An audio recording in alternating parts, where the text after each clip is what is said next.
I remember being shocked the first few times I went to Africa. I was shocked when I met a one-legged taxi driver in Kenya. I was shocked when I met Sonia, an orphan schoolgirl in Rwanda. And I was shocked when I met a disabled subsistence farmer in Mozambique. What shocked me wasn't their poverty, but their happiness. I found their happiness confronting, far more confronting than poverty. Of course, not everyone was happy, but of those above a basic subsistence threshold level, I was surprised at how genuinely content many of them were. And I became fascinated in this notion, this idea of happiness. And since then, I've researched it, I've worked on it, I've thought about it. I'm interested in it from an economics perspective. It's one of the things that I research at Oxford. And I'm interested in it from a social enterprise perspective, because happiness is, after all, the ultimate social outcome. And I think it's particularly appropriate that we talk about happiness today because we have with us the Prime Minister of Bhutan, the very man who pioneered, who introduced, and who championed the idea of gross domestic happiness rather than GDP as a way of tracking countries' progress, as a way of monitoring how governments are doing. But before we go into that, I want to begin with a little quiz, a little game. It's just a simple multiple choice quiz, and I've invited some other participants to join us on stage. So I want you to just raise your hand. I want you to answer honestly when I give the questions. So the first question, imagine that you're competing in the Olympic Games. Imagine that you're representing your country. What would you prefer out of the following? Would you prefer to come second, to come third, or to come second last? Answer honestly. Who would prefer to come second? Raise your hand. Excellent. Who would prefer to come third? And who would prefer to come second last? Excellent. Well, it seems like a large chunk of the audience wants to come second last. I'm not sure that I'd be selecting you for my Olympic team, but the monkeys, they select a third. They don't quite understand the question, but they knew that there were three options. It's probably no surprise that amongst the general population, most prefer second. So that's question one. Question number two. Imagine that you're given one of two options. Either you win the lottery and you get $10 million tomorrow, you can spend it however you want. Or option B, alternatively, you get a very small payment tomorrow, but you get gradual payments throughout your lifetime, increasing payments. And in total, you get $8 million over the course of your lifetime. If I gave you that option right now, what would you pick? Who would pick option A? A lot of people. Who would pick option B? Excellent. Amongst the general population, most people seem to be quite short-sighted. Most people like the $10 million tomorrow. Again, the monkeys, 50-50. They did recognize there were two options, not three. Third and final question. You get to choose your salary. What'd you pick? You get $50,000 and everyone else you know gets $50,000. You get $50,000 and everyone else gets $60,000. Or you get $40,000 and everyone else you know gets $30,000. Who would pick option A? Who would pick option B? Virtually no one. Who would pick option C? I think there's one person in an audience of about 200. You're pretty consistent with the general population. Most go for option A, the monkeys, no surprises there. But let's now think about what the actual answers are. Let's look at what the research says about what actually makes us content, what actually makes us satisfied, what actually makes us happy. For question one, the answer is actually to come third, which I think was the lowest of the three options that you all gave. There's no shortage of silver medalists who appear unhappy.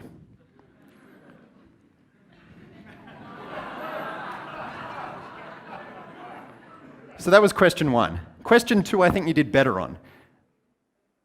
You picked option B, you went against the general population, and I think you beat the monkeys on this occasion. They beat you on question one, you won question two. And for question three, the correct answer was actually C, which I think only one person got correct. And so the monkeys beat you on 2 out of 3 on those, in terms of what actually makes us content, satisfied, and happy, as the research has shown. So I think it's fair to say that, in general, you're slightly better predictors of happiness than the general population, but you're still pretty pathetic, I'm sorry to say. I think the monkeys beat you, maybe that's why they're smiling, but if they won 2 out of 3. And what's interesting is that it's not only us that's bad predictors of happiness. The macro data actually supports this as well. We're wealthier than ever, but unhappier than ever. We're more prosperous, but more depressed. We're less satisfied. I mean, we have faster and faster transport, but we're faster and faster to complain about it. In many countries, there are now more suicides than homicides. We now have more goods and services than ever before. We have technology improving exponentially, but we don't see a corresponding increase in our life satisfaction, in our happiness. It's perhaps one of the great paradoxes of our time. And I think the obvious question is, why is it that governments and individuals are such bad predictors of happiness? Why is it that we get it wrong so often? And I think it's because we don't really understand why it is that we're often unhappy. And so the obvious question is, why is it that we're unhappy? What's the explanation? Now, it's not an easy question to answer, but it's one that I've thought about, that I've researched, that I've delved into. And through my research over the years, through thinking about it, I think there's one explanation that I find far more compelling, far more plausible, far more persuasive than any other. And that explanation isn't that we have so much choice that we get stressed. It's not that we're economically worse off. In many cases, we're economically better off. It's not that we just have greater reporting of depression and suicide. That's true, but it only explains a small portion of the data. It's not due to family breakdowns or reduced freedoms. No, the reason why we're unhappy, the most compelling reason, as shown by the data, as shown by research, relates to expectations. At a very basic, simple level, we're unhappy when our expectations of reality exceed our experiences of reality, when our expectations exceed reality. And I like to call this an expectation gap, when our expectations are greater than reality.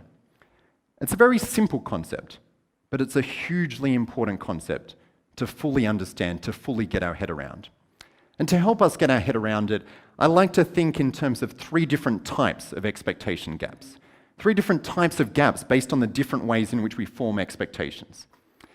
I think we form expectations based on our imagination, based on those around us, and based on our past experiences. So to this first type of expectation gap, the imagination gap, which occurs when our imagination exceeds reality. You see, when we choose to buy goods, we choose from a range of options. When we choose where to travel to, we often choose from a range of options. When we choose which leader to elect, we often choose from a range of options. And how do we make that decision? What we do is that we choose the one that we think will be the best. We choose the one that we imagine will be the best of all the options. And so what we do is that we try to maximize our utility at a given price. That's how most people make decisions. To do otherwise would be to choose an option that we didn't think would be as good, which seems a bit counterintuitive. Now, the problem here is that the very act of choosing the thing that we think will give us the greatest happiness, that very decision-making process is the thing that actually undermines our happiness. Because what it means is that when we then see reality, when we then experience it, whether it's the good or the place we travel to or the leader that we elect, it's highly likely that that reality won't live up to our expectation. And that leads to disappointment. And technology makes this so much worse. What technology allows is things that are actually unrealistic to appear real. Things that aren't even on the happiness scale are made to seem as though they are actually possible. We Photoshop things in, we airbrush things out, we digitally enhance photos.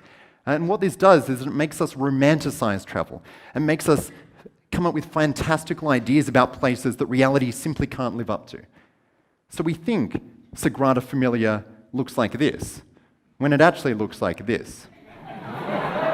We think the Taj Mahal always looks like this, when actually often it looks like this. We think that the Mona Lisa looks like this, when actually if we go and visit it, it's more likely to look like this. What technology does is that it skews our vision, it distorts reality, and makes the unreal seem real. Indeed, many of the times that when we're happiest when we go traveling, they're actually the times when we stumble across things we didn't expect, when we discover things for ourselves, where we don't have preconceived notions of different places. And what also makes this worse is selection bias. Many content-based algorithms, whether it's Google search or Facebook newsfeed, the way that it presents information is that it prioritizes those things that are the best images, the most shared images, the most liked images. You're more likely to be shown a photo on Facebook if it has 200 likes than if it has 2. And so we come to think of the best images as being normal, as being average. And this also plays with our imagination. That's selection bias. Then there's persuasion. Because politicians often get elected on the basis of promising things that they can't deliver, by raising our expectations. I mean, who would you be more likely to vote for? A politician that says, "I'll fix your problems if you vote for me," or someone who says, perhaps more honestly, "Things will probably be the same whether you vote for me or not." You're probably going to vote for the former, but you're probably going to be disappointed as well. And so we're in this constant cycle of expectations being raised and hopes being dashed. It's the same with companies. I mean, companies are more likely to tell us that watches have never performed tasks so quickly. They're probably not going to tell us batteries have never run out so quickly, both of which are true. And so when you have technology, when you have persuasion, and when you have selection bias, what that means is that we imagine and demand and expect more than reality can provide. And when the limitless potential of our minds is met by the confined nature of Earth, we're disappointed, we're unhappy. Expectations and disappointments irrevocably intertwine. In terms of beauty, it's no wonder that self-esteem levels are so low. I mean, advertisers learned long ago that if you can make people hate themselves, you can sell them things. Now they're applying it time and time again. And we see this. What we see is advertisers showing only the best before and after photos. What we see is pictures of models who are made to seem perfect even though they're not. We've become a society of complainers, of perfectionists, of counterfactual historians, people who always imagine different and better outcomes for ourselves, but people whose imagination can't be satisfied.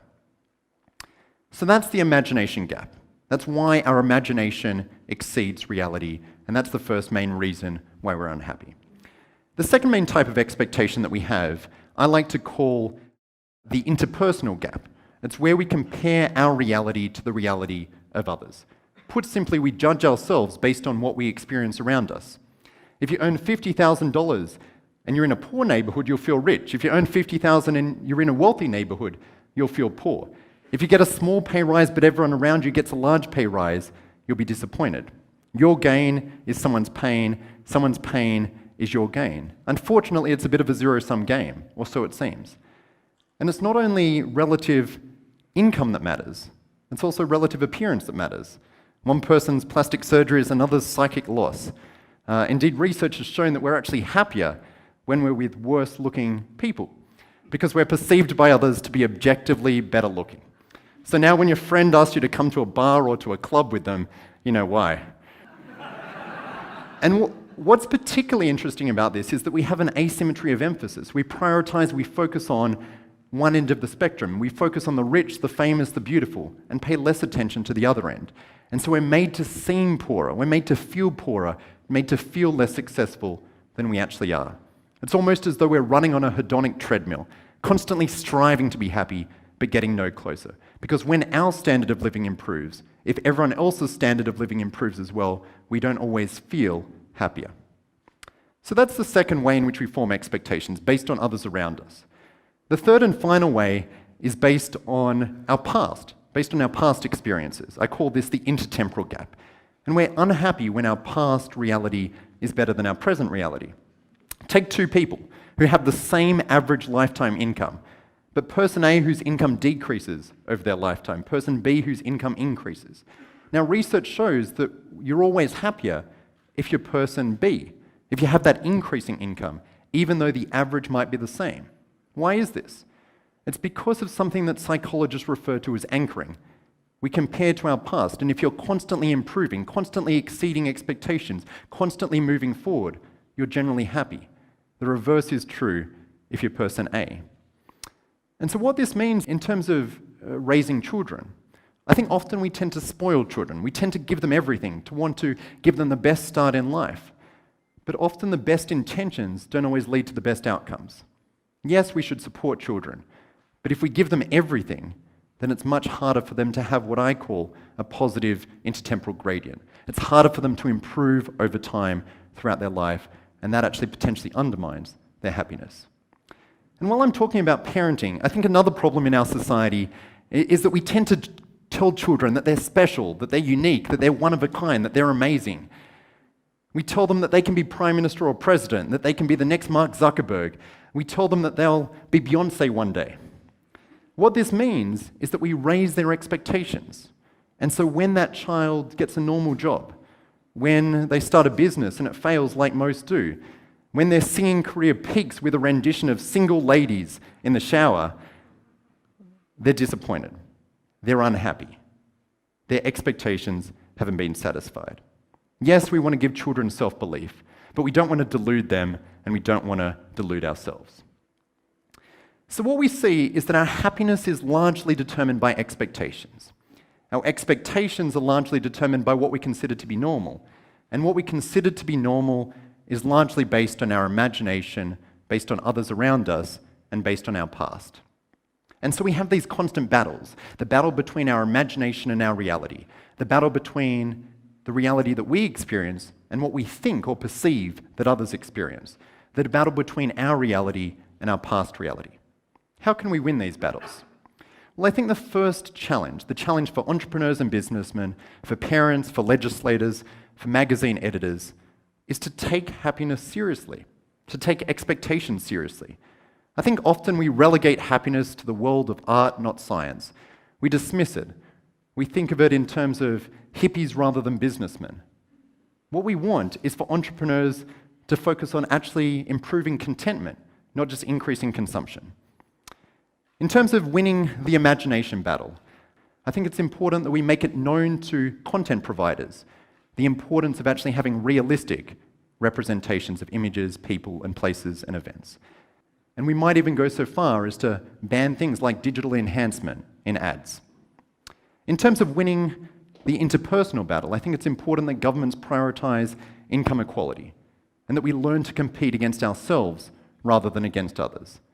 And in terms of that intertemporal battle, I think it's important that we support kids, encourage kids, but also make them realize when it's impossible and not to give them completely unrealistic expectations. Let me conclude. We seem to have been seduced into a way of life that almost conspires in every way against the most basic level of contentment. We're terrible predictors of what will make us happy. I mean, anytime monkeys beat you, you know there's a problem. We're terrible predictors of happiness because the way in which we rationalize, the way in which we make decisions is often on the basis of actual levels, absolute levels. But the way in which we feel is based on relative outcomes, based on expectations. It's expectations that explains why a bronze medalist can be happier than a silver medalist. Because the silver medalist imagines coming first, the bronze medalist imagines coming fourth. It's expectations that explains why often lottery winners aren't that happy. Their happiness doesn't last because they don't have that increasing level of satisfaction throughout their life. It's expectations that explains why you can be happier with an income of $40,000 to an income of $50,000. We often think of happiness in isolation, in a vacuum, when in reality our happiness is far more complicated. It's far more intertwined with our community, our imagination, and our past. And it's important that we think carefully about how our minds work, how our feelings work, how our expectations work. And it's important that we change the way in which we make decisions so that our thinking process matches our feeling process. Ladies and gentlemen, for entrepreneurs that want to improve the lives of others, as well as for people that want to be happy, I think the first step is understanding why we're unhappy. And I hope that the next time, if ever it happens, that your decision-making prowess is compared to that of monkeys, I hope you come out on top. Thank you.